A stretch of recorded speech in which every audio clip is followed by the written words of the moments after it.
ప్రాంతం ముక్కుపేట మండలం స్థానిక పాతకోట గ్రామ పంచాయతీ గల పాఠశాలలో మనం ఉన్నాము. ఇక్కడ పాఠశాల నిజంగా అనుకోవడం కానీ సమస్యలకు పలకరింపుగా మారింది. ఇక్కడ ఈ బిల్డింగ్ ఇక్కడ శిథిలావస్థకు గురైంది. ఎక్కడ పడితే అక్కడ పెచ్చులు ఊడిపోవడం వల్ల పిల్లలు ప్రమాదం బారిన ఇక్కడ చదువుకుంటున్నారు. అలాగే ఇక్కడ ఇంకో విషయం ఏంటంటే చుట్టూ ప్రహారీ లేకపోవడం వలన ఇక్కడ విషసర్పాలు కూడా వస్తున్నాయని చెప్పారు. మనకి ఇక్కడ గ్రామస్తులు కూడా సమాచారం తెలియజేశారు.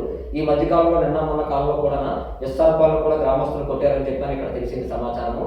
ముఖ్యమైన విషయం ఏంటంటే ఇక్కడ రన్నింగ్ వాటర్ సౌకర్యం కూడా లేదు. అలాగే ఇక్కడ కిటికీలు కూడా పూర్తిగా ధ్వంసం అయిపోవడంతో ఇక్కడ ఏదో మేకులు కొట్టుకొని ఏదో తాత్కాలికంగా ఉంచారు. ఇక్కడ ఈ పాఠశాలలో సుమారు ఇంచుమించు ₹1,00,000 విలువ చేసే సామగ్రి ఉంది. ఒక టీవీ అని అలాగే పాఠశాలకు సంబంధించిన సామగ్రి అని కూడా ఉంది ఇక్కడ. అలాగే పైన విజువల్ చూస్తే మీకు నేరుగా కనిపిస్తుంది. ఇక్కడ ఉపాధ్యాయులు కూడా వాళ్ళు పూర్తి స్థాయిలో శ్రద్ధ తీసుకుంటున్నా సరే ఇక్కడ ఉన్న ప్రమాదం చూసి వాళ్ళు కూడా భయభ్రాంతులకు గురవుతున్నారు. మరి పెద్దవారైనటువంటి వాళ్ళే ఎంత ఇబ్బంది పడుతున్నారంటే చిన్నపిల్లల పసిపిల్లలు ఇక్కడ చదువుతున్నారు. మరి వారి పరిస్థితి ఏంటనేది కూడా మనకి ఇప్పుడు ప్రశ్నార్థకంగా మారింది.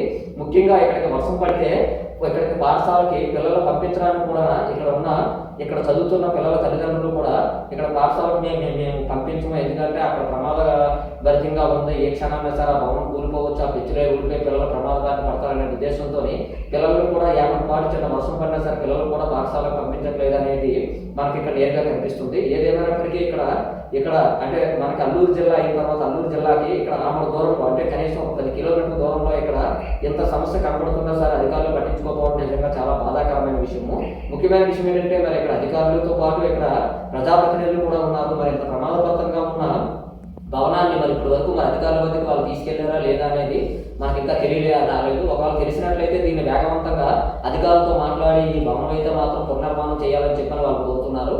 లేని ఎడల ఇక్కడ పిల్లలైతే మాత్రం పాఠశాలకు చిన్న వర్షం పడినా సరే తప్పనిసరిగా వాళ్ళ తల్లిదండ్రులు అయితే పంపించము అనే ససేమిరా అనేటట్టు మాత్రం మనకి కనిపిస్తుంది. ఇక్కడ ఏదేమైనప్పటికీ ఈ పాఠశాల అయితే మాత్రం నిజంగా శిథిలావస్థకు గురైందని మనకి నేరుగా కనిపిస్తుంది. పైన ఉన్న విజువల్స్ కూడా చూడండి. అలాగే ఇక్కడ రన్నింగ్ వాటర్ కూడా లేక ఇక్కడ బకెట్లతో నీరు తీసుకొని వెళ్ళి అక్కడ పిల్లలు అక్కడ వినియోగించుకుంటున్నారు. మరి ఇప్పటికైనా సరే జిల్లా అధికార యంత్రాంగము అలాగే సంబంధిత అధికారులు స్పందించి ఈ పాఠశాలపై ఇక్కడ ఇన్ని సమస్యలు మనకు నేరుగా కనిపిస్తుంది కనుక ఈ సమస్యపై పూర్తి స్థాయిలో దృష్టి సారించి ఇక్కడ నూతన భవన నిర్మాణం ఏర్పాటు చేయాలని చెప్పని ఆయా గ్రామస్తులు కోరుతున్నారు.